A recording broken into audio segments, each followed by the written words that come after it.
J'ai réalisé que la plupart des gens ne savent pas qui ils sont. Que voulez-vous dire? Du genre, je connais mon nom, je connais mon âge?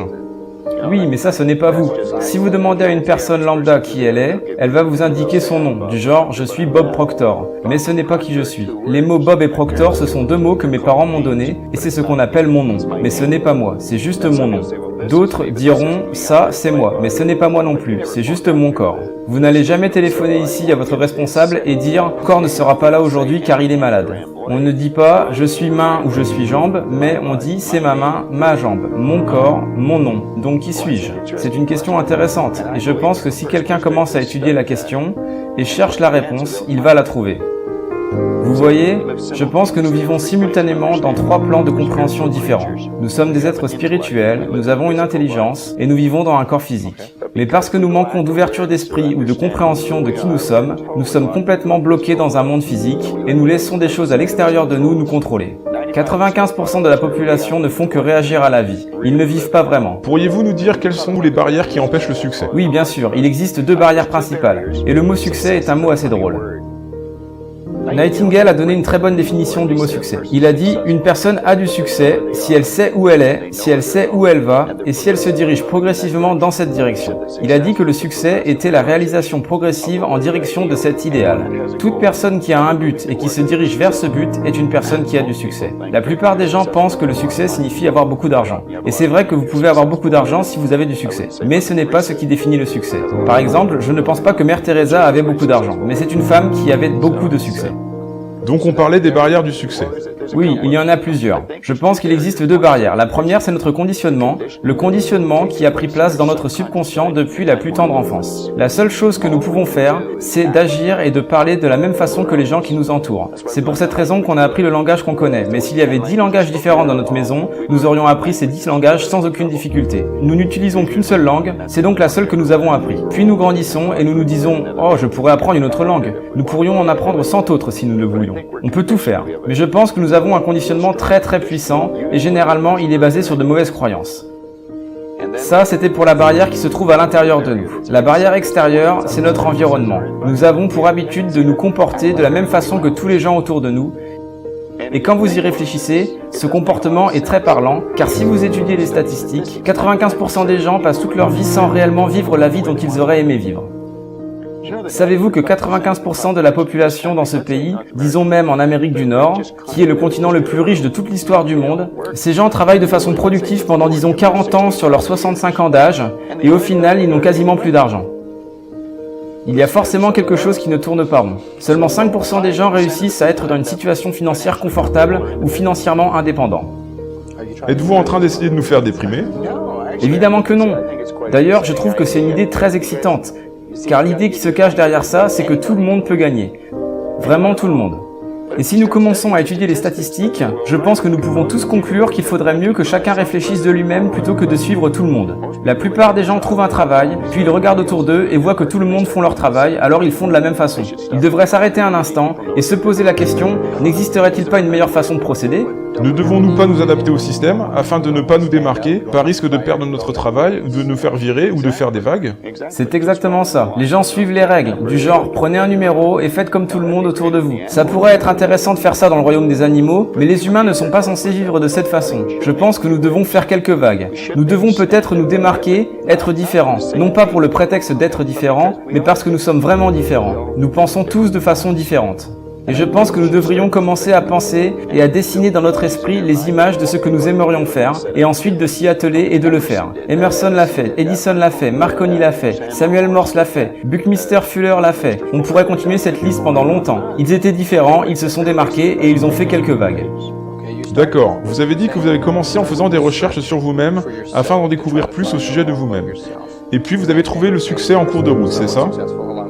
Eh bien, je n'ai pas commencé comme ça au début. J'ai déjà commencé à chercher faire beaucoup d'argent, car je pensais qu'avec beaucoup d'argent, ça allait régler tous mes problèmes, et je me suis rendu compte qu'en réalité, ce n'était pas le cas. Et plus j'ai eu d'argent, plus j'avais l'impression d'avoir de problèmes. Après avoir étudié tout ça pendant plusieurs années, je me suis rendu compte que pour obtenir les vraies réponses, vous devez en savoir un peu plus sur vous-même. Et je ne pense pas qu'il soit nécessaire de grimper l'Himalaya pour devenir une sorte de gourou pour y parvenir. D'accord. Qu'avez-vous fait pour en apprendre plus sur vous-même? Vous avez dit que vous êtes allé à des séminaires. Oui, je suis allé à des séminaires. Je voulais écouter les différents intervenants qui pourraient m'enseigner des choses concernant l'esprit. Je pense que nous pouvons trouver la réponse dans notre esprit si nous commençons à étudier l'esprit, et si nous essayons de comprendre notre esprit. D'accord. Laissez-moi revenir à votre cas. Qu'avez-vous appris au sujet de Bob Proctor pendant cette période? Eh bien, j'ai appris que vous ne verrez jamais la plus grande partie de moi, car elle est de type non physique. Et ce que vous voyez ici en tant que corps physique n'est rien de plus que la manifestation physique de la part la plus haute de ma personnalité. Et bien sûr, ceci est aussi vrai pour vous, pour la personne assise derrière la caméra et pour tout le monde. Ce qu'il faut étudier, je pense, c'est la façon dont cette partie non physique de mon esprit fonctionne. Que se passe-t-il quand je réfléchis? D'où mes pensées proviennent? Comment avons-nous fait pour créer cette chaise? Quelqu'un a dû y penser, les pensées sont partout. Et nous mettons les pensées dans notre esprit et nous faisons des images dans notre esprit. Ce qu'il faut comprendre, c'est que c'est une partie non physique de nous qui s'occupe de tout ça. Si je peux créer l'image de quelque chose dans mon esprit, je suis tout à fait capable de créer une copie conforme de cette idée dans mon monde physique. Donc si je crée une image de moi-même en tant que personne heureuse et relaxée, alors je peux vivre de cette façon. Si je crée une image de moi en tant que prospère, alors je peux devenir prospère. Donc si nous pensons à la richesse, nous devenons riches. Absolument. Mais nous sommes déjà riches, nous sommes juste à court d'argent. Ok, donc pour ceux parmi nous qui voudraient gagner plus d'argent, ou avoir plus de bonheur, ou peu importe la façon dont nous voyons le succès, pour ceux qui veulent atteindre des objectifs qu'ils se sont fixés, nous devons donc en premier faire quoi? La première chose à faire, c'est s'asseoir et décider de ce qu'on veut. Et si c'est de l'argent, définir clairement combien d'argent. Beaucoup d'argent. Figurez-vous que personne ne sait réellement combien le mot « beaucoup » représente. Il faut être précis. Vous devez écrire sur un papier exactement ce que vous voulez. Et vous gardez ce papier avec vous et vous le lisez souvent. C'est ce que j'ai appris dans le livre « Réfléchissez et devenez riche ». Et c'est ce qu'ils enseignent dans les séminaires. Ils enseignent aux gens comment faire pour se fixer des buts, mais vous avez à décider précisément ce que vous voulez. Et ensuite, vous commencez à y réfléchir. Vous allez voir apparaître dans votre esprit des pensées qui vous disent que vous ne pouvez pas obtenir ce que vous voulez. Mais vous avez la capacité, avec votre esprit conscient, de refuser ces idées limitantes, de les chasser de votre esprit. Le fait de réfléchir à la raison pour laquelle vous ne pouvez pas faire quelque chose ne va pas vous aider à avancer. Donc continuez à réfléchir jusqu'à ce que vous trouviez une idée sur la façon dont vous pouvez faire ce que vous voulez. Et le chemin à suivre pour y arriver vous apparaîtra. Ça viendra sous la forme d'une image dans votre esprit. Réfléchissez à la façon dont vous pouvez y arriver et non pas la façon pour laquelle vous ne pouvez pas y arriver. Donc ça consiste à réfléchir à la façon dont nous pouvons atteindre nos buts.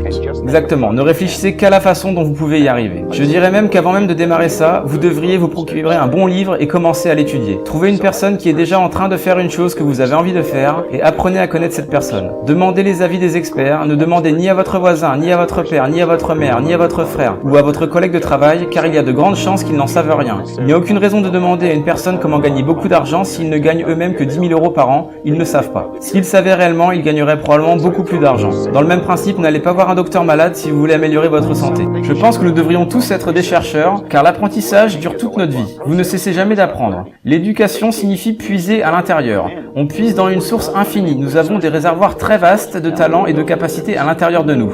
Nous pouvons apprendre à tout faire, nous avons des pouvoirs phénoménaux.